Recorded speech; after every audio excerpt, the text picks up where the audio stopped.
Hey, what's up everybody? I figured in light of the upcoming Indiana Jones movie Dial of Destiny, which of course will be the fifth and final movie in the Indiana Jones saga starring, Harrison Ford, who, retires from the role after playing it for 42 years, which is quite impressive.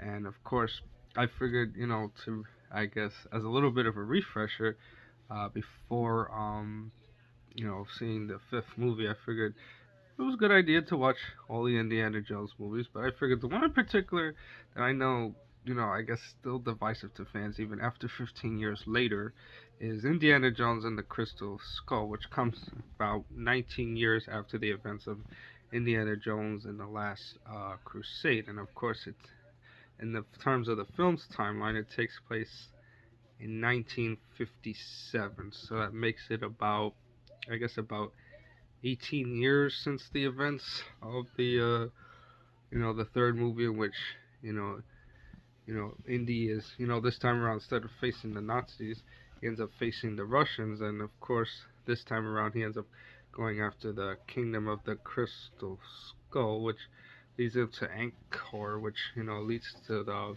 you know more about, it's like basically, in a sense, the skull is kind of like has like ability of mind control, I guess, if that works correctly. And of course, uh, Andy also finds out that, of course, he has a son, which leads him to back to Marion, Ravenwood, which also brings back Karen Allen, returning in the role after 27 years since she last appeared in Raiders of the Lost Ark. So it was kind of cool to see Indy reunite with Marion, his one true love, and honestly the best person he could have been paired with, since that's part of the reason why I didn't like Temple of Doom, because the Willie Scott character was very, very annoying.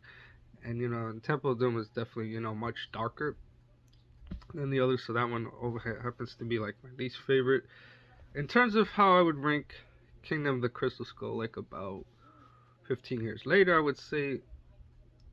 would rank it as, say, 3 out of 4, only because it's very hard to top the one that started it all, Raiders of the Lost Ark, and of course Last Crusade.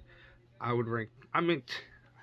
Personally, I like Last Crusade better, since because of Sean Connery, playing Indiana Jones's father, which even though Sean Connery was asked to reprise his role as Henry Jones Sr., but at the time Sean Connery turned it down because he was enjoying retirement. So unfortunately it couldn't happen, but that's what made Last Crusade memorable. The scenes with Sean Connery and Harrison Ford.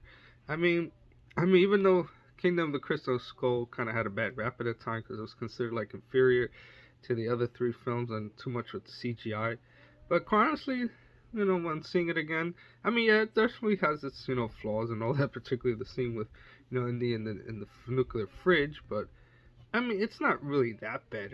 A movie. It's definitely watchable for me. I'd rather watch that one over Temple of Doom any day. But I guess everybody's different. But that's that. So I'm curious to hear about what people have to say about in the Kingdom of the Crystal Skull.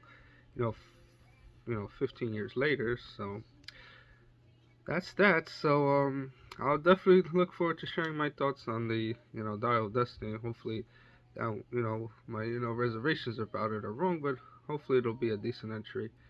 All right, everyone. Thanks again.